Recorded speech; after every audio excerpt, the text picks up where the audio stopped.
Hello, we are a podcast team. I'm Siyuan Chen. I'm doing master in computer engineering. I'm Star Zhang, and I am a student in ECE, focusing on computer engineering.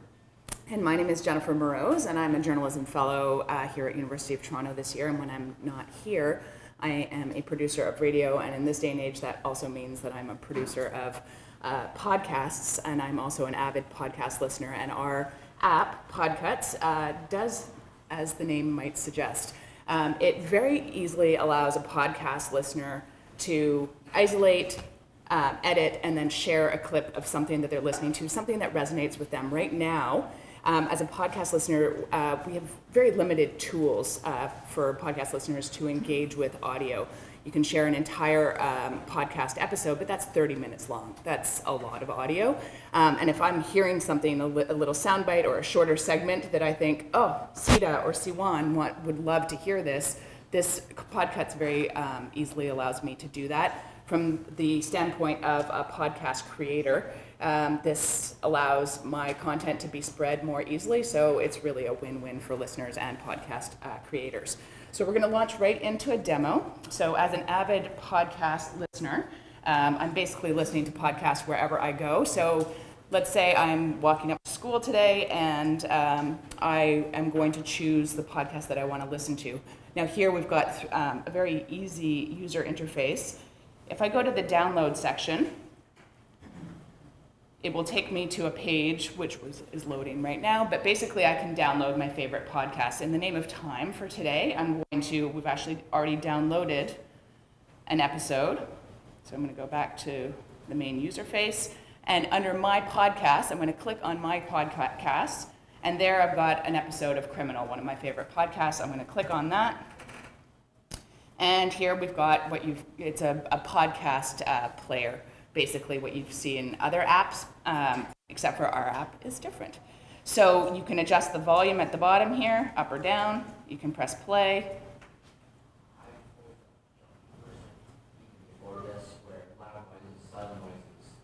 And as I'm going along, this guy here is talking about loud noises making him jump. I know my friend Sita here has that same issue. I'm going to add a bookmark because I know that later I'm going to want to come back to that section and cut a clip. So I want to be able to bookmark it. And as I'm walking, if I don't want to be clipping as I'm walking, I can just bookmark it like that. As I go along, I can skip forward as well. I can add more bookmarks. And as the bookmarks are created, it tells me that those bookmarks have been created successfully. Now, when I'm done listening to my podcast, or I'm somewhere where I can actually sit down and edit a clip, I click on check bookmarks up at the top there. And as it's loading, this is going to take us to the editing interface, where you're going to see there's a very visual interface which shows the sound wave display. And what that does is help you visualize what you're actually editing. You can see the white area is the highlighted area of what you are going to clip, but you can adjust that and move with these sliders. You can see the red dots up there. Those represents the bookmarks that we've created, so I know where I can go back to find the place that I wanted to bookmark and send the clip to Sita. And as you can adjust it out. You can also, there's a very easy touch function where you can expand the display. And what that does is you can see where the pauses are, and when you can see where the pauses are, you can get a much more accurate editing of the clip that you want. So let's say I can press play, and that is the playback of the area, the highlighted area, to make sure that you've got the clip that you want.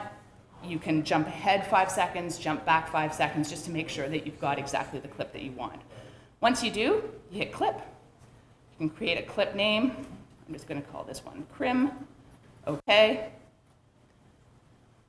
Tells me that it's been saved successfully, and then I'm going to go to the view clip file, and there it is with a couple of other clips that I've created. I'm going to click on one of them, and here, this is where I can share the audio, and there's 2 ways I can share it. I can share it as an MP3, or I can share it as a link. I'm going to go and share it as audio, share it as an MP3 initially, and I've got a bunch of options, but I'm going to send it via Gmail,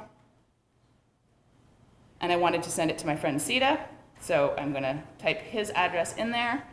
And you can see that it's also labeled with all the information of the original podcast, what episode it was, and also a link to where I can go, or where Sita can go, to listen to the whole episode if he wants to, if his interest was piqued. So I can also write a note, a subject line, and I'm going to send that off to Sita. Now the other thing I'm going to show you here is if I want to send out a link to the clip that I've created, I hit on share link. This is mostly for Facebook and Twitter if I want to do social media. So I've already hooked this up to my Twitter account. I'm going to hit tweet. Again, you can see there's the link plus the information for the entire episode, what this is a clip from. So I'm going to hit tweet, and off it goes. That goes into my Twitter feed. Now, the one drawback that we're working on right now, if someone's looking at my feed and they click on that link, it won't automatically go to the audio, but you can copy and paste that link and use it to download and get the audio from there.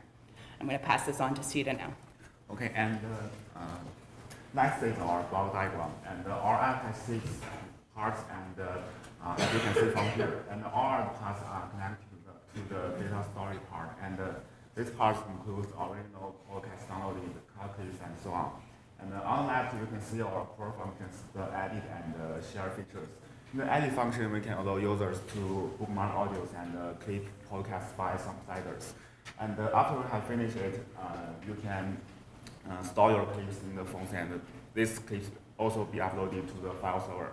And as to the share function, it will connect with the other apps like Twitter, Gmail, and so on to allow users to share clips which they have clicked before. And also, it will connect with the data storage part and file server to share links and audio files with others. For key learnings, I will start with what we did well. Firstly, we had good separation of tasks. Secondly, at the beginning, we focused on the core functions such as editing. And this is what we would do differently. Specialists would have had programmers listen to the podcasts for better understand the podcast experience. Programmers would have more quickly abandoned the features that weren't visible. All of us would have focused on how to import full podcasts, because now the 30 minutes podcast is too large for our app. And for future features, firstly, we should allow the left thumb sliders to move independently of the right. Secondly, we should enable importing from the full podcast. Thirdly, we should add podcast feed to allow users to clip and listen to all in one app. And later, we should enable remote bookmarking by clapping, because sometimes users could not touch the screen. And finally, we'll perfect the sharing of the clip via Facebook and Twitter. Thank you. I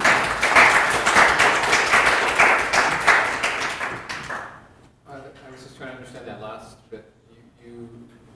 I think it's new that you're uploading your clips to your own server. Yeah. So why can't you just send a link to that and it shows up in Facebook and Twitter? Why doesn't that work? It does. So the link will show up in my feed, but if you click on that in the feed, normally, if you send out a link on Twitter and you click on it, it will Play in Twitter. It will play. But you have to copy and paste the link. Actually, I think it's Twitter's problem, because usually he cannot recognize it's a link. There's no underline. But in the Facebook, it will automatically change the FTP into HTTP. I see. So it's the FTP that's messing it up. Shouldn't be fixed. Cool. And why can't it handle a 30-minute download? Your phone just can't handle it? I didn't quite catch it. I think it will overstack, because It was what, sorry? overstack. The podcast file, MP3 file is too large. I mean, it's like 30 MB. So it's too large.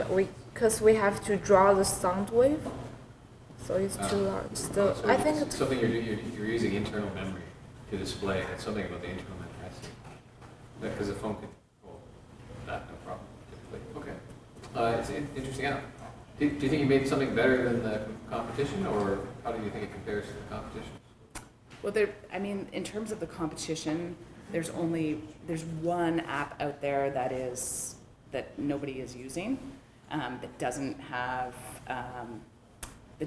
frankly doesn't have the features that this does. The display of the editing, I think, is huge for someone who is trying to actually get a good clip. I think this is a great app. I'd love to see like the CBC using something like this. I think people would use it, and I think it's worth trying because there's so much. We're trying to do so much research into what makes audio go viral, and there's just not enough tools out there right now to let us even do that research. Any other comments, questions? Yeah. I noticed that when you posted like the link, it's like an internal IP address, right? So with that, like, Yeah. can you only access it through like on the same network? You know what I mean? You had a 192.168 address, which is like not external to people outside of the UFT network. Because when you want to use external IP address, you need to rent for that. So, of course, if you can connect with my Wi-Fi, and also you can with our server by the internet. So, did it answer your question? These are prototypes, so illustrating things is fun. Yeah. Any other comments, questions?